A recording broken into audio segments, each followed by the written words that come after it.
Almost 7 years ago, my family cut me out of their lives and kicked me out of the house. I, 29M, was 22 at the time and wasn't financially stable enough to rent an apartment on my own, and what had happened was so sudden that I'd had no time to prepare myself for it at all, mentally or financially. The reason behind all of this was my sister. My sister, Hannah, 37F, and I have never been close because of the significant age gap between us. She got married to her boyfriend, Pete, 39M, of 3 years when she was 27, and they were married for 3 years. They got divorced 3 years into their marriage because Hannah had accused Pete of having an affair with one of my friends. I'd been living with my parents after college since I'd just started working, and I wanted to save some money before I moved out. My parents were okay with that arrangement as well, but that was only until my sister announced her divorce. She just came back home one day, crying hysterically, and announced that she'd filed for divorce because her husband had been cheating on her for 6 months now. And then, she went on to throw me under the bus for introducing my friend to him. My friend, Emily, 28F, was trying to gain weight, and since Pete was a certified dietitian, he agreed to help her out. I had been the one to introduce her to him, and apparently, she was the one Pete had been cheating on my sister with. I was shocked that this was happening because even though Emily and I weren't close, I knew for a fact that she was a good woman and would never get with a married man. Besides, cheating was so out of character for Pete as well. He was totally smitten with Hannah and only ever had good things to say about her, so I found it incredibly hard to believe that he cheated on her. I had my doubts, but my parents believed her instantly and didn't even question anything, in spite of the fact that she never had any proof of him cheating. They just took her word for it, but I'm not gonna hold that against them since they would choose their own daughter over their son-in-law, regardless of who was right. What I didn't understand was why they readily kicked me out just because Hannah said so. She just stormed in one day, threw a tantrum, and somehow convinced my parents to throw me out simply because I'd been the one to introduce Emily to Pete. She accused me of ruining her marriage, and my parents agreed with her, for some reason. I was devastated and tried to stop my parents, but they weren't ready to listen to me at all and told me that if I didn't leave then they'd forcefully kick me out. In just one day, I'd lost my family and my home and had absolutely no idea where to go. I was literally sobbing out on the sidewalk with all my stuff for an hour or so before I was able to pull myself together and went to a friend's house for the night. I tried contacting them every single day for the next few days but didn't have any luck. My friend was kind enough to let me live at his place until I was able to find an apartment for myself. Unfortunately, my parents had pretty much made up their minds that I was in the wrong here and I was the one responsible for the divorce. My mom and dad had actually told me that they were disgusted by what I'd done before kicking me out, which didn't even make sense because it wasn't as if I'd been the one who Pete cheated with. They'd blocked my number so I couldn't get through to them at all, and when I tried to visit them, my mom threatened to call the cops on me if I didn't leave. So after that, I finally realized that they were serious about this and actually did blame me for whatever had happened. I don't think I had any reason to be surprised since my sister always had been the favorite child. My parents had never really planned for a second child, so I ended up always getting sidelined, and while I didn't care much for it growing up, I didn't know that it would lead to something so huge.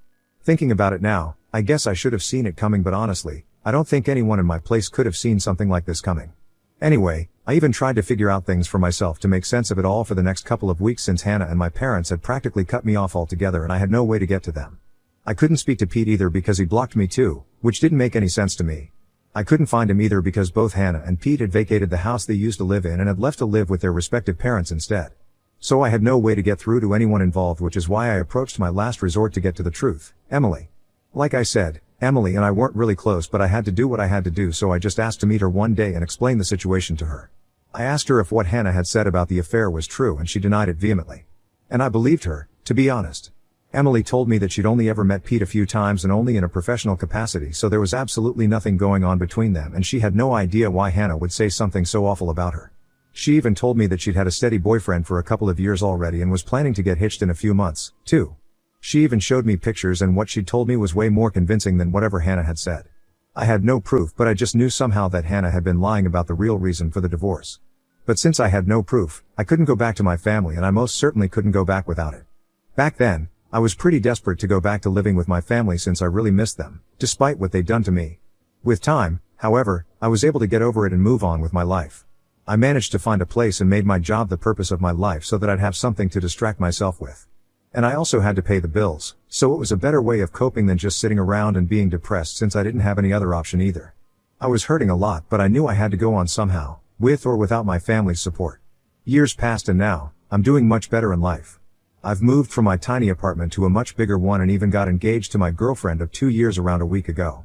And our engagement post is what ended up being a game changer for me, because just a few days after that post, I received an email out of literally nowhere that not only explained the entire story of Hannah's divorce to me and gave me all the answers I needed, but also had proof attached. My fiancée, Liza, 30F, usually only posted us on Instagram, but the picture from our engagement made it to her Facebook feed as well, where she had a wider audience. It was a public post as well, and a lot of people saw it, including my ex-brother-in-law, Pete. He happened to be someone my fiancée had met at a seminar a few years back, since she was a doctor, and had ended up adding him on Facebook, which is how he found me. It really is a small world, and for the first time, I was glad about it. He reached out to me a few days after we posted, but instead of texting me on social media, he decided to send me an anonymous email. He explained later on that he did this just so that he wouldn't feel weird about what he was doing, since it had been several years since his divorce and he didn't want to seem like a sore loser who still hadn't managed to move on from what happened. Besides, he'd been the one to block me in the first place, so he felt weird and conscious about getting back in touch with me about something that happened so many years back.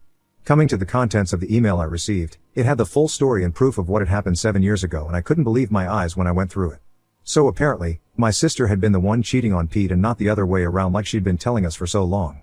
Not only was that a huge lie, but even more interesting was the fact that she'd been cheating on Pete with a friend of mine, just like she'd accused him. My friend Frank, 28M, was a cashier at the grocery store near Hannah's house back then, and I never would have made the connection myself, since I'd literally never seen them together. I guess they'd kept it well under wraps, but not enough for Pete to not find out. And when Hannah was confronted, she told Pete that it was all my fault because I'd been the one to introduce her to Frank, and had even told her about how he needed her help since he was an aspiring singer and she was a pretty good singer herself. She'd agreed to help him, and bam, they'd fallen in love before they knew it. She even said that I was in on IT and had helped them keep things under wraps for so long. Obviously, all of this was a complete lie, and I hadn't even known that Frank and Hannah had something going on. He was outraged when he found out and ended up blocking my entire family, which he admits now was kind of stupid on his part, but he was so angry that he hadn't given his actions much thought. Of course, he told me all of that in person, since the email itself was meant to be as impersonal as possible, as he didn't want it to be traced back to him, but I did figure it out. The proof that he'd attached were a bunch of screenshots of emails between my sister and Frank where they were discussing how easy it is to fool Pete, and were full of confessions of love and plans for where they were going to meet next. There was no way she could deny any of this, because she'd even signed off in the emails with her middle name, which not many people are aware of. I had her dead to rights. I figured out that it must have been Pete who'd sent me this email after I combed through Liza's Facebook friends, because my gut feeling told me that this definitely had something to do with social media, and when I was finally able to find Pete in her list, I got in touch with him. We decided to meet a few days ago, and he told me that he'd found out about what Hannah had told her family from Emily, who'd met him a couple of years back. I told her to keep my side of the story a secret, and I was kicking myself for it when I realized that if I hadn't said that, she probably would have told Pete about it, and I would have been able to prove my innocence ages ago. Anyway, they'd run into each other a couple of years ago, and she'd ended up asking him about the divorce, so they got to talking, and finally, he'd also learned what Hannah had told us. He confessed that he'd wanted to talk to me about it and tell me the truth, but didn't because he felt weird. I swear, if Pete wasn't so easily embarrassed, my life would have been a lot easier to deal with. I did forgive him though, since I needed his help to absolutely destroy my sister, and I knew he'd be on board with it as well. Hannah had definitely been lying to my parents so she'd have financial support during her divorce, and had even thrown me under the bus for good measure because she'd known that one conversation with Emily and I'd know the truth. I couldn't wrap my head around the fact that someone, especially someone who was related to me by blood, could be this selfish. I'm sure she'd never bothered to set the record straight either, and my parents had just lapped up whatever lies she'd been feeding them during her divorce. She'd known that if the truth about her being the cheater had been revealed to our parents, she would have been in big trouble, and she just couldn't risk that. Well, too bad, but it was finally out now, and I was going to use it to ruin her life just like she'd ruined mine all those years ago. I didn't know if my family lived in the same house since I hadn't visited them for 7 years, but as luck would have it, they hadn't moved. I confirmed with an old neighbor of mine before showing up, and was glad to learn that Hannah was still living with them as well. That wasn't very surprising to me because Hannah always had been a couch potato and hated doing any work herself, so if she had the option of living with her aging parents and making them do all the chores for her, she'd definitely do it. Anyway, 2 days back, Pete and I just showed up without warning at their house. My mom opened the door and we barely even gave her any time to register what was happening before we walked in. My dad and Hannah were also present in the living room, and we were one happy family again, but not for long, since their expressions soured just as soon as we entered.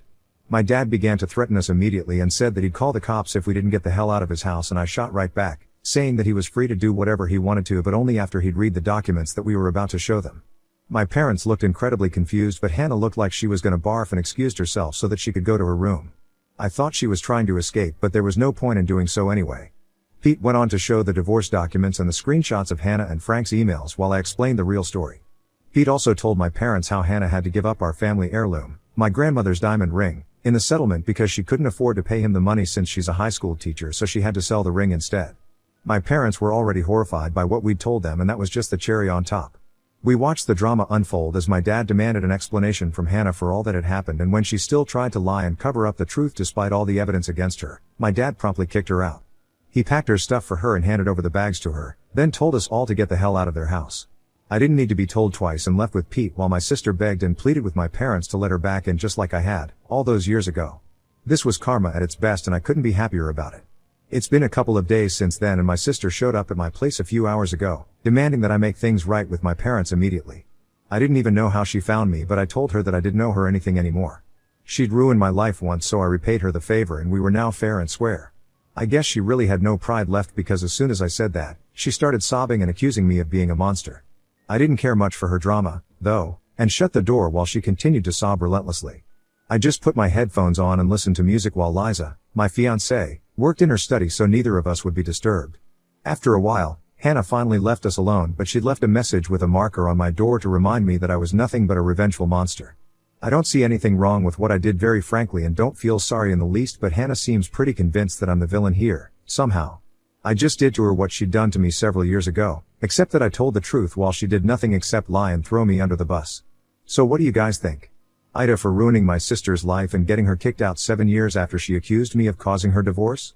Update 1. So, Hannah has still been bothering me even though a whole week has passed since she got kicked out. I had to threaten her with the fear of cops when she called me for the 14th time today, and only then did she stop. I don't even know how she managed to find my phone number and address, but I'm least interested in that right now. Hannah's trying to make me feel sympathetic towards her because I guess a school teacher's salary isn't enough for her to live on, but I don't think that's true, and she's just upset that she has to look for a place and pay for her own rent, electricity, and groceries now that our parents have kicked her out, so I don't feel too sorry for her. And in case you guys were wondering, yes, I did block her number several times, but I guess she's making her friends add me to conference calls, so there's no point. As for my parents, they're just as bad, if not worse than Hannah. They found me on Facebook and saw the post about my engagement as well. So now, they want to be part of my life once more and even express their desire to attend my wedding. They haven't apologized yet, but for some reason, they expect me to just invite them to my wedding, which is supposed to be a really important day for me. I don't understand where these people find the guts to say crap like this, but at least I'm not responding to any of it. Liza and I have had a field day reading their texts because there's really just no way they're for real right now. It's all just really sad for them. Update 2. Hannah showed up at my house yet again after I threatened to report her for harassment yesterday. I was about to leave for work, but she stopped me by throwing herself across the hood of my car and refused to budge until I spoke to her. It was pretty exasperating, and I ended up actually calling the police this time. They took her away while she screamed and cried and tried her best to show me as the bad guy here, but unfortunately, nobody was buying her sad girl act here. It took some time to press charges against her, but as soon as I got it done, I left for work because I didn't want to let this little incident ruin my day. I was sure my parents would bail her out anyway since she was their favorite, and I turned out to be right as well. My parents, after bailing her out, sent me a lengthy text about how I was being way too harsh on them for an honest mistake that they'd made almost a decade ago. It was hilarious because nothing about what my sister and parents had put me through was either honest or even a mistake. They knew what they were doing and were definitely aware of how cruel they were, but that didn't stop them from throwing me out onto the street in spite of knowing that I had no other place to go. So now that I can do the same to them, I don't see a reason to be forgiving and kind. I texted my parents back saying that they'd lost any right to tell me what I could and couldn't do 7 years ago, so they'd better stop deluding themselves. I haven't blocked them yet since I haven't had the time to check my messages, but I will, soon. Hopefully, then I'll be rid of this entire family for good. Update 3. I just got back home from work and checked my socials, only to see that my parents had yet again sent me another long message. Liza and I went through it together, and I swear, this was the funniest thing I've ever read. I guess the poor folks don't even know that I'm not even hurt by anything they say or do now. I'm just laughing at how delusional and pathetic they are. Apparently, they still believe that we're family and told me that they've taken Hannah back in with them and have decided that both their kids deserve a second chance. As if I'd ever been in the wrong at all. So while they'd taken my sister back in, they also expected me and Liza to come to their house sometime soon for dinner, and so we could sort out our differences in a civilized manner before the wedding. Bold of them to assume that I'd even want them at my wedding in the first place. We had a good laugh about their stupid message, and after that, I wrote right back saying that I wasn't interested in the slightest in anything that they'd invited us to and was just fine living away from them like I had for these past 7 years. They'd shown me that I was better off without them, and I was forever going to be thankful for that. I didn't need them at all anymore, and neither did I want their so-called forgiveness, so they could peacefully continue to play happy family with my sister like they had been so far. With that last text, I blocked them once and for all because I didn't even want the laughs anymore. I was done and I was out. I'm sure they'll try to get back in touch with me one way or another soon, but too bad for them. I'm not having it anymore. Liza is the only family I need now and I'm happy with just her. My parents and my sister have unfortunately never been able to look beyond themselves and I highly doubt that they ever will, so the next time they get in touch with me, they'll be speaking to my lawyer as well, and that's a promise.